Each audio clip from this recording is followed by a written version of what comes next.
जीवन में हमें अक्सर अपनी गलतियों और बीते हुए कार्यों का पछतावा होता है।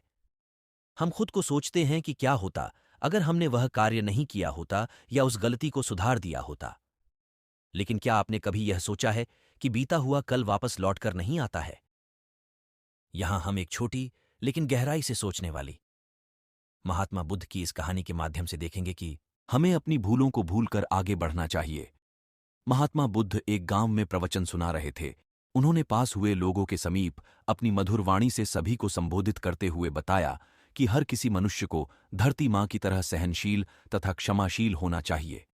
क्रोध मानव का ऐसा शत्रु है जो दूसरों को तो हानि पहुंचाएगा, साथ में खुद भी उससे नहीं बच पाएगा। इसलिए क्रोध, ईर्ष्या मानव की सबसे बड़े शत्रु है। सभा में सभी लोग शांति से उनकी बात को ध्यानपूर्वक सुन रहे थे। तभी वहां उस सभा में एक अति क्रोधी व्यक्ति भी उपस्थित था। वह पहले तो उनकी बात सुनता रहा, फिर वह अचानक महात्मा जी से क्रोधित होकर बोला। बोलते समय उसका आंखें खून के सामान लाल हो रही थीं। उसने बोला कि तुम ढोंगी हो, यहां बैठकर लोगों को बेवकूफ बना रहे हो। ये जो भी तुम कुछ कह रहे हो ना, इसको सचमुच करना बहुत मुश्किल है, समझे? तुम्हारी इन बातों का कोई मतलब नहीं है। ये सब बातें कोई मायने नहीं रखती असल जिंदगी में। कहानी सुनाना बंद करो, धूर्त महात्मा, और जहां से आए हो वहीं चले जाओ। ऐसे कठोर वचन सुनकर भी महात्मा जी ने उस क्रोधी पुरुष का कोई विरोध नहीं किया और न ही उसकी बातों पर कोई भी प्रतिक्रिया दी। वह शांत रहे और अपना काम करते रहे, जिससे वह पुरुष और भी क्रोधित हो गया। उसकी समझ नहीं आया वह क्या करे। तब उस पुरुष ने महात्मा जी के मुंह पर थूक कर चला गया।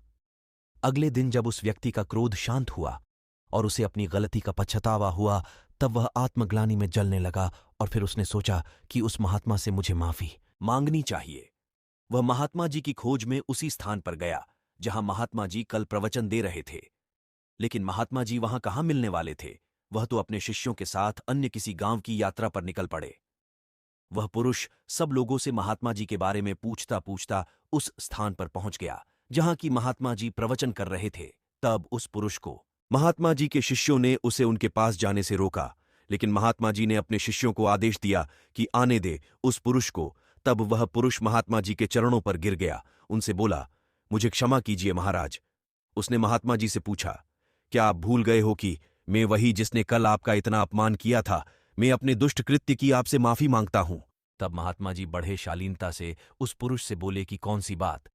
तब उस पुरुष ने बड़ी हैरानी से महात्मा जी की ओर देखा। महात्मा जी बोले कि मैं तो बीती बातें वहीं छोड़ आया, क्योंकि बीता हुआ कल कभी वापस लौटकर नहीं आता। इसलिए बीती हुए बातों की वजह से आज और अपना आने वाला कल नहीं बिगड़ना चाहिए।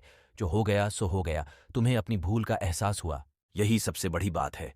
तुम अपनी गलती को मान लिए, सो तुम अब निर्मल हो गए हो। इसलिए कोई भी ग्लानि अपने मन में नहीं रखो।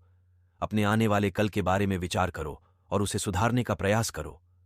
महात्मा जी की बात सुनकर उस पुरुष के मन का भार हल्का हो गया और उसने महात्मा जी के चरणों को पकड़कर कहा, आज से मैं अपने क्रोध का त्याग करता हूं और धैर्यवान और क्षमाशील होने का प्राण आज से लेता हूं। तो दोस्तों, हमें इस कहानी से यह प्रेरणा मिलती है कि यदि अपने बीते हुए कल की गलती को लेकर हमें वर्तमान में उसका पछतावा न कर, उस गलती को हमें अपने भविष्य में कभी नहीं करना चाहिए। क्योंकि दोस्तों, बीता हुआ कल कभी लौटकर वापस नहीं आता। तो अगर आपको महात्मा गौतम बुद्ध की इस कहानी से कुछ सीखने को मिला हो तो अपने दोस्तों के साथ इसे जरूर शेयर करें।